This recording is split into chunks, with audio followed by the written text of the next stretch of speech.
نحمده ونصلي على رسوله الكريم اما بعد فاعوذ باللہ من الشیطان الرجیم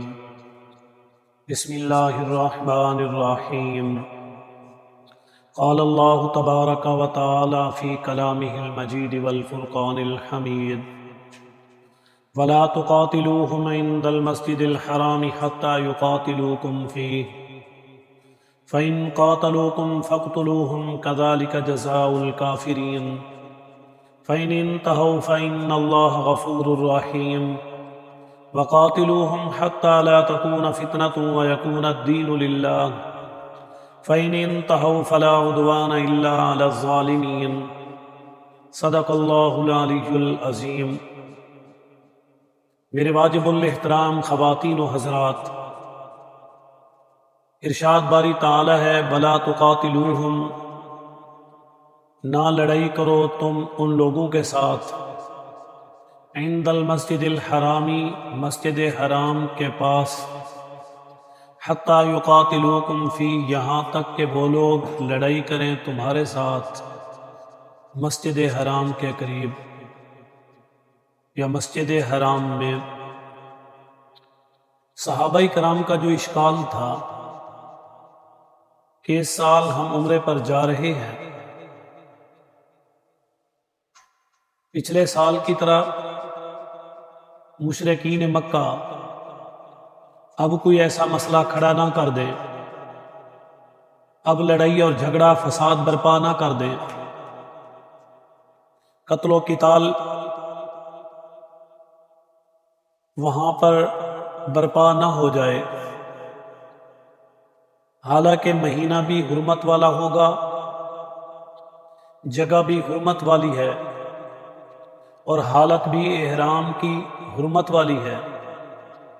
تو ان حرمت والے تین حالات پھر مشرکین کی طرف سے کوئی شیطانگی، کوئی شرارت، کوئی لڑائی اور جھگڑا اگر پیدا ہوا تو ہم کیا کریں گے؟ اللہ رب العالمین نے یہ ارشاد فرما دیا کہ تم نے ان کے ساتھ کسی قسم کی کوئی لڑائی، قتل و قتال نہیں کرنا، اس وجہ سے کہ آپ مسجد حرام کے قریب ہوں گے یا مسجد حرام کے اندر ہوں گے۔ ہاں، اگر وہ لوگ لڑائی کریں، جنگ کریں، قتال کریں، تو پھر تمہارے اوپر بھی دفاع کرنا، جواب دینا لازمی ہے، پھر دفاع کے لیے لڑنا واجب ہو جائے گا۔ تو اس لیے اس حالت میں آپ پر کسی قسم کی کوئی ایسی سزا اور جزا نہیں ہوگی، وجہ یہی کہ پہل انہوں نے کی ہو، آپ نے نہیں۔ دفاعی لڑائی کے اندر آپ پر کسی قسم کی کوئی قدغن، کوئی اللہ کی ناراضگی نہیں ہے۔ پھر آپ یہ نہ دیکھیں کہ آپ کس حال میں ہیں، کس مہینے میں ہیں یا کس جگہ پہ ہیں، آپ کو جواب دینا ضروری ہو جائے گا۔ اس لیے فَإِن قَاتَلُوكُمْ فَاقْتُلُوهُمْ، بس بے شک اگر وہ لوگ تمہیں قتل کریں، بس تم بھی ان کو قتل کرو۔ اگر وہ لڑائی پر آ جائیں تو تم بھی لڑو۔ جس کیفیت، جس حالت میں وہ لوگ آپ کے ساتھ مقابلے کے لیے، عداوت اور دشمنی کے لیے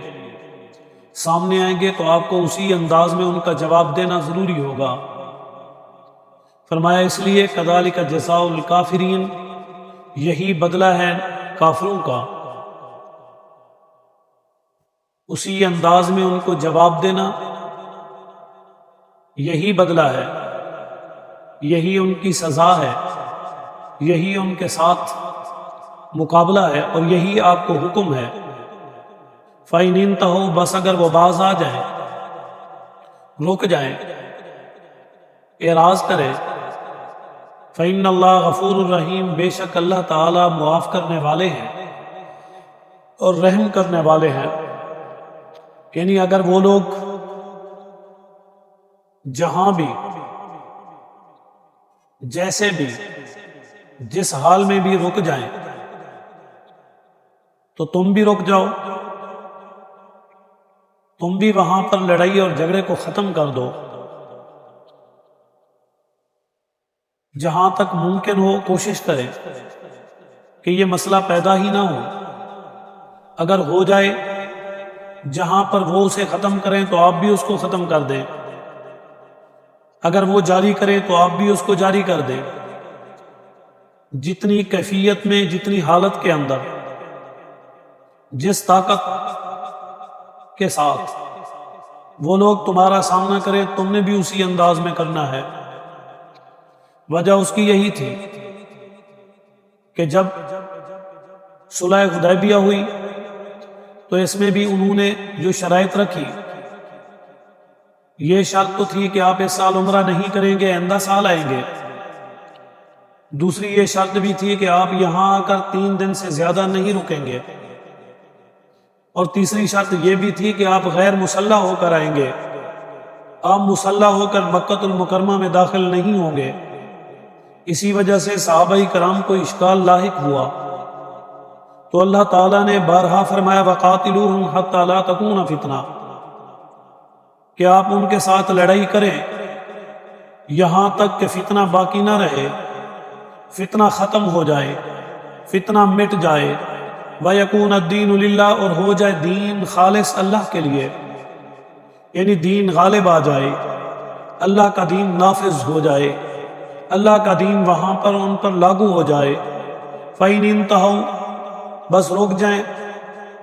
چھوڑ دیں، ختم کر دیں۔ فَلَا عُدْوَانَ، اگر نہ دشمنی کریں، نہ لڑائی پر آئیں، یعنی آپ بھی نہ لڑیں اگر وہ لوگ دشمنی نہ کریں،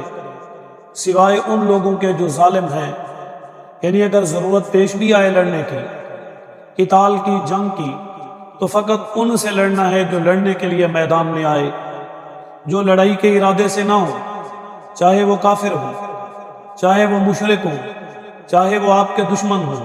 وہ جو کچھ بھی ہیں، الغرض اگر وہ لڑائی نہیں کر رہے تو آپ کو بھی لڑنے سے باز رہنا چاہیے۔